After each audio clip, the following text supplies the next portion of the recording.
Doctor Moumita చివరి క్షణంలో తన తల్లితో మాట్లాడే అవకాశం ఉంటే మేబీ ఇలాగే మాట్లాడేదేమో. అమ్మా, హాస్పిటల్ యాజమాన్యం నాపై పగతో ఉన్నారు. అందుకే వెంటనే నాకు డ్యూటీలు వేస్తున్నారు.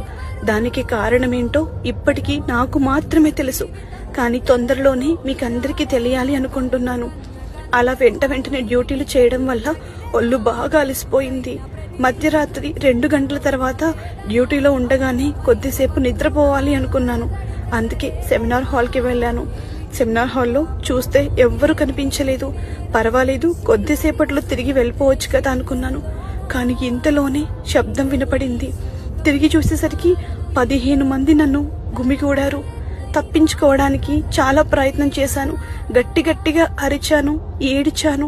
అయినా సరే ఎవ్వరూ నన్ను వదిలిపెట్టలేదు. చాలా క్రూరంగా అఘాయిత్యం చేశారు. అలా చేసేటప్పుడు